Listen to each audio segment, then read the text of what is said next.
Vamos concluir hoje a história do brigadeiro Rui Moreira Lima, então pode começar a sentar a pô aí.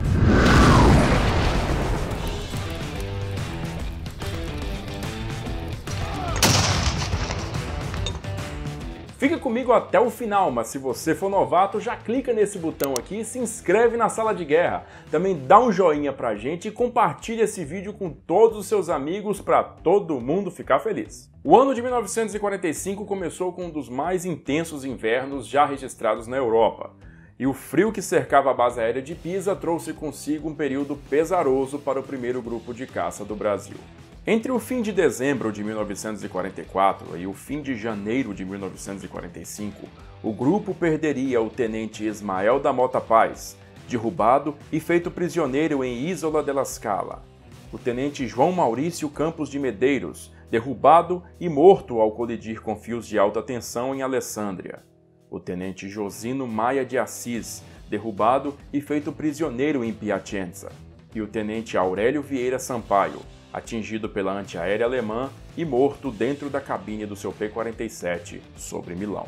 Contudo, o dia mais traumático para o grupo viria ainda em 4 de fevereiro de 1945, quando os brasileiros atacavam depósitos de munição nas cercanias de Castelfranco de Veneza, quando 2 pilotos foram derrubados pela intensa antiaérea inimiga, o capitão Joel Miranda e o tenente Danilo Moura, irmão do comandante do grupo, coronel Nero Moura.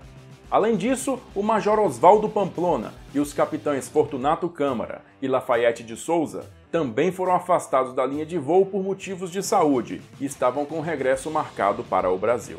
O Sentapua perdia seus pilotos num ritmo assustador e as reposições vindas das escolas de voo nos Estados Unidos chegavam apenas a conta-gotas, fazendo com que cada vez mais missões fossem designadas para um grupo cada vez mais reduzido de pilotos. E um desses pilotos era o tenente Rui Moreira Lima. Na quarta-feira, 7 de fevereiro de 1945, após destruir uma ponte a leste de Treviso, Rui e outros 3 pilotos brasileiros passaram a procurar alvos de oportunidade nas cercanias de Veneza, quando o tenente Pedro Lima Mendes avistou um navio inimigo ancorado na cidade. Mergulhando contra o que previam ser um tranquilo ataque contra a embarcação, os 4 P-47s repentinamente se viram em meio a uma violenta reação da artilharia antiaérea inimiga, combinando armas de 20 até 88 mm, ao passo em que também abriram fogo combinado contra as armas no solo. Não se viu o resultado,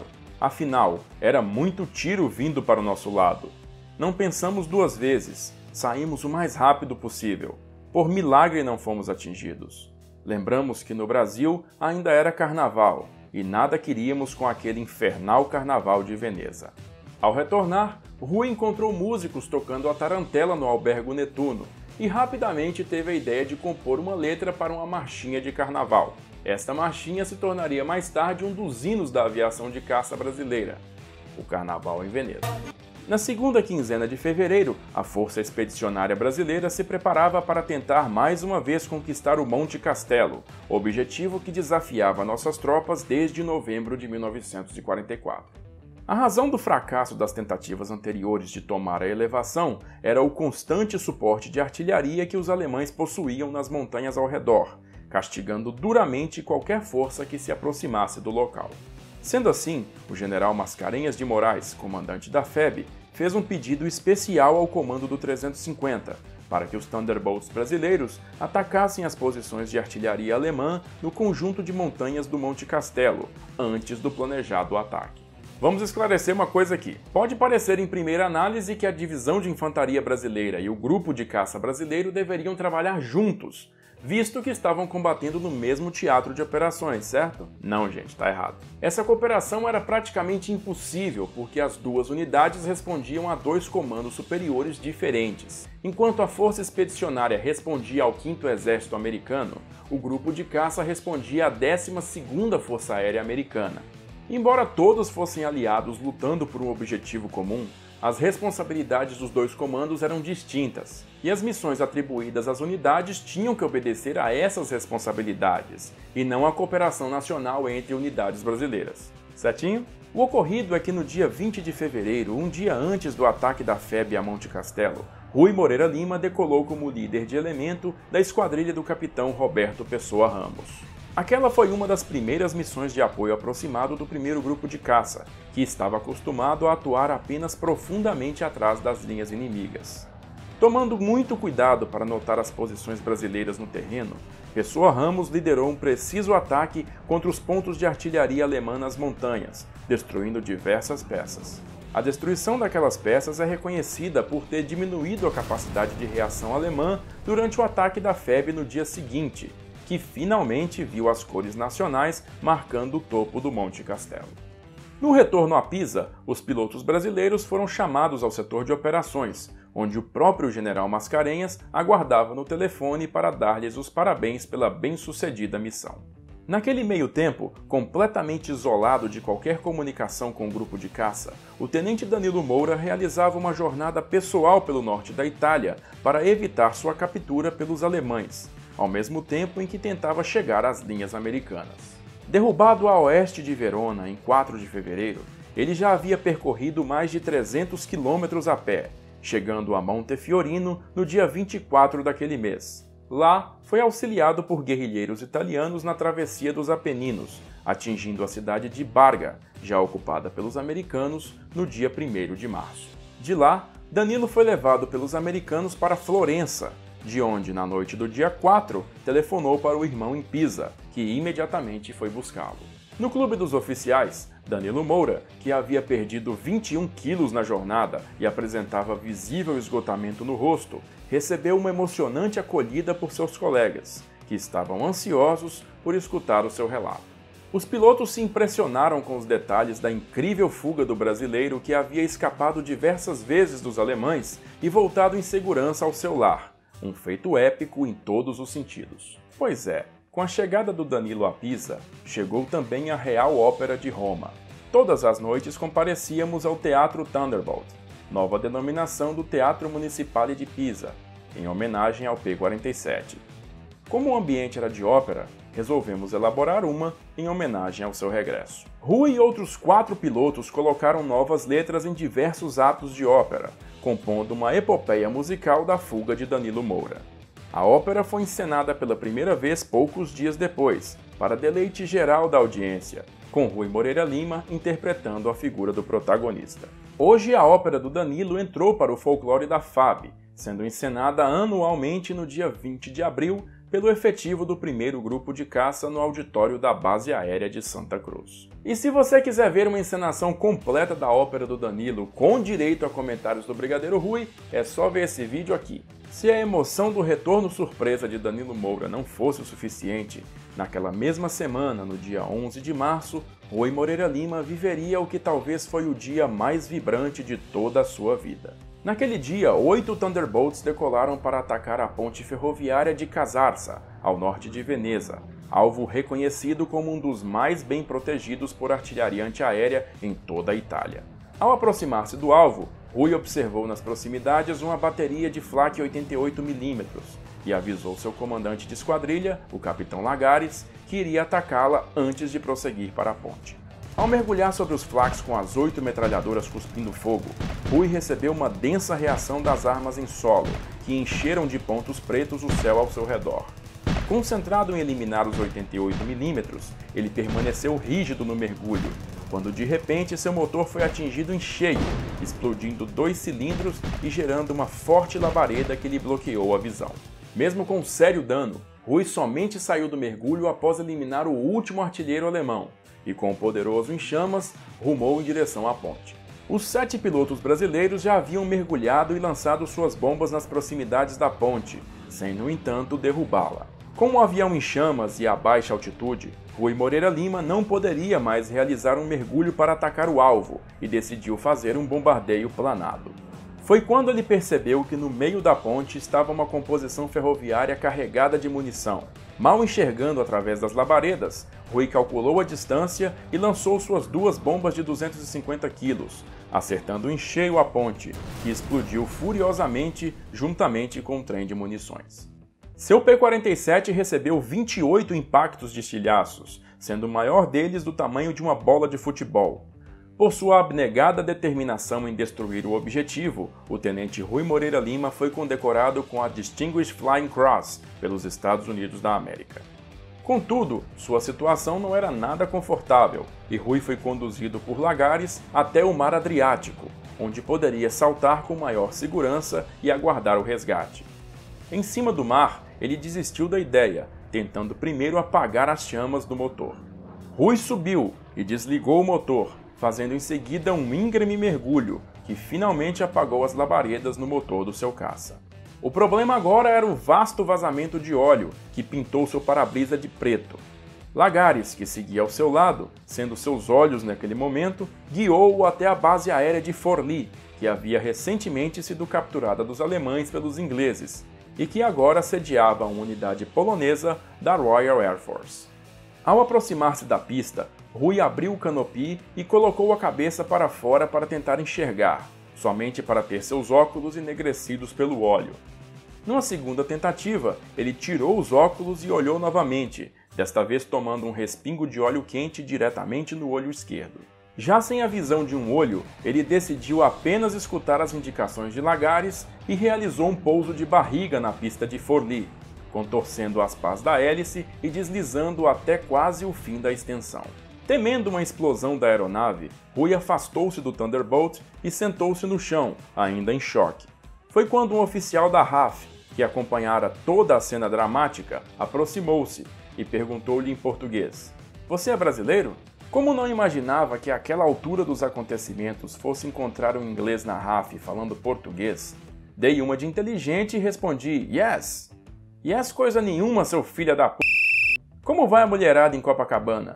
O que aconteceu contigo?" Sem acreditar naquela resposta em claro português, Rui Moreira Lima acabara de conhecer o tenente Frederick Charles Tate, carioca filho de ingleses que se alistara na RAF em 1941 e que agora servia anexo ao esquadrão polonês. Tate o levou para receber os cuidados médicos e logo após ser liberado, Rui se viu em meio a pilotos poloneses que cantavam em sua homenagem, em seu impenetrável idioma nacional. Tate o explicou que aquela era uma tradição no esquadrão, realizada sempre que um piloto se safava de uma situação de vida ou morte. Os poloneses o fizeram tomar sucessivas doses de vodka, até que Rui repentinamente perdeu os sentidos, acordando no dia seguinte já em Pisa, já recebendo soro no hospital da base. Mal tendo se recuperado do pileque, ele teve que voar uma missão logo em seguida, devido à sempre agravada falta de pilotos. E essa falta se fez sentir mais do que nunca durante o esforço máximo realizado em abril de 1945, o suporte aéreo à ofensiva da Primavera, lançada pelos aliados para capturar as unidades alemãs na Itália, impedindo sua fuga para o norte e encerrando os combates no país. Mesmo com menos da metade do seu número original de pilotos, o grupo de caça brasileiro decidiu cumprir todas as missões que lhe foram atribuídas, fazendo com que seus pilotos tivessem que voar múltiplas vezes num mesmo dia. A natureza das missões também mudou. De interdição do campo de batalha, os Thunderbolts passaram a atacar as rotas de fuga dos alemães. E uma vez que essas rotas foram desbaratadas, passaram a decolar apenas para procurar objetivos de oportunidade, em meio ao desordenado recuo da Wehrmacht. O ápice desse esforço se deu no dia 22 de abril de 1945, quando o Sentapua realizou nada menos do que 11 missões, marcando o ponto de maior esforço da unidade na guerra. A data hoje é celebrada anualmente como o Dia Nacional da Aviação de Caça. No entanto, para o Tenente Rui, sua última grande ação ainda viria, no dia 29 de abril de 1945. Naquele dia, Rui avistou 3 Panzers protegendo as vias de acesso ao Passo do Brenner, principal rota de fuga da Itália para a Alemanha. Mergulhando sozinho, Rui tinha à disposição somente suas metralhadoras e mirou o primeiro Panzer na região do tanque de combustível, incendiando-o imediatamente. Seu avião então foi atingido pelas metralhadoras das torres dos outros 2 tanques. Numa segunda passagem, Rui incendiou o segundo blindado e repetiu o procedimento com o terceiro veículo, antes de recuperar-se do mergulho e sentir o manche solto. Ele então ejetou o canopy para saltar, mas mais uma vez hesitou no último instante e milagrosamente percebeu que ainda tinha algum controle sobre a aeronave. Dessa maneira, ele retornou em segurança a Pisa, concluindo assim sua 92ª missão. Rui Moreira Lima ainda voaria mais 2 missões, totalizando 94 missões voadas, antes que a guerra na Itália fosse encerrada em 2 de maio de 1945. E clica aqui para entender como isso aconteceu. Com o fim da guerra, o vitorioso Sentapua começou a partir de volta para o Brasil. Mas numa última missão, Nero Moura escolheu 19 dos seus melhores pilotos para seguirem com ele para os Estados Unidos, buscar os P-47s que o Brasil ainda tinha de crédito. Rui Moreira Lima foi um deles. Chegando ao Rio de Janeiro em 16 de julho, os pilotos foram recebidos por uma entusiástica multidão no Campo dos Afonsos, sendo cumprimentados pessoalmente pelo presidente Vargas. Ao ser cumprimentado por Vargas, o coronel Nero Moura proferiu suas imortais palavras: "Senhor presidente, missão cumprida". Após a guerra, Rui Moreira Lima continuou sua carreira na FAB, se tornando um dos pilotos que trouxe os primeiros jatos de combate, os Gloster Meteor britânicos, para o Brasil em 1953. Alcançando a patente de coronel, foi alçado ao comando da Base Aérea de Santa Cruz em 14 de agosto de 1962, permanecendo no cargo até o dia 2 de abril de 1964, quando foi cassado pelo novo regime militar implantado no dia anterior. Rui e Julinha tiveram 4 filhos, que lhes renderam numerosos netos e bisnetos. Em 1979, após anos organizando documentos e entrevistando os colegas, Rui publicou a primeira edição do Sentapua, o livro que viria a se tornar a maior referência do primeiro grupo de caça na Segunda Guerra Mundial. Em 1986, ele estava presente na cerimônia que finalmente entregou a Presidential Unit Citation, distinta condecoração americana pela extrema eficiência operacional da unidade na campanha da Itália, que fora entregue somente a outras 2 unidades aéreas estrangeiras durante a Segunda Guerra. Em 1991, 27 anos após a sua cassação, Rui Moreira Lima recebeu a patente de Brigadeiro do Ar da Reserva, e com a morte de Nero Moura em 1994, passou a ser a figura central dos encontros de veteranos do grupo de caça. O Brigadeiro Rui era figura religiosamente presente a todas as comemorações do Dia Nacional de Aviação de Caça, que sempre incluíam um almoço de véspera, oferecido no Clube da Aeronáutica, no Rio de Janeiro. Foi justamente lá no dia 21 de abril de 2011 que eu tive a honra e a felicidade de conhecer o Brigadeiro Rui juntamente com o Brigadeiro Meira e bater um papo muito animado com os dois. Na ocasião, ele autografou diversas fotografias para mim e conversamos um bocado sobre suas missões. A partir de então, o Brigadeiro e eu nos tornamos amigos de telefone, nos falando regularmente nas manhãs de sábado. É claro que eu não posso deixar de mencionar que também tive a honra de conhecer a doçura que era Dona Julinha, um amor de pessoa. Ainda tive a felicidade de retornar em 2012 e revê-los todos, conhecendo também pessoalmente naquela ocasião o Major John Byers. Infelizmente, o Brigadeiro Rui Moreira Lima sofreu um infarto em março de 2013, permanecendo em observação hospitalar no limite da saúde por diversos meses. Ele veio a falecer no dia 13 de agosto daquele ano, aos 94 anos de idade. Sumarizando em si a história do primeiro grupo de aviação de caça no maior conflito da história humana, o Brigadeiro Rui deixou um legado de respeito e amor à pátria, convertendo-se num molde de referência do cumprimento do dever acima de quaisquer circunstâncias. E para encerrar a biografia deste ícone brasileiro do século XX que completaria seu centenário este ano, e a quem tive a honra de chamá-lo de amigo, deixo com vocês o registro que eu fiz do último Adelphi puxado pelo Brigadeiro Rui, naquele que foi o último almoço da caça em que ele esteve presente. Adelphi! Sentapua! Brasil! E aí, gostou desse vídeo? Então colabora com a gente lá no Apoia-se e ajude a manter a Sala de Guerra. A sua contribuição é muito importante. Vai aqui o meu agradecimento a todo mundo que já está ajudando, em especial a esses caras aqui que são de primeira classe. E se você quiser comprar os livros que eu uso para fazer os vídeos, eu vou deixar os links aqui embaixo para você. Por enquanto, assiste esses vídeos que eu selecionei para você, se inscreve no canal e badala o sininho para receber as notificações quando eu postar mais vídeos. Eu vou ficando por aqui, agradeço novamente a sua audiência e aquele abraço da Sala de Guerra.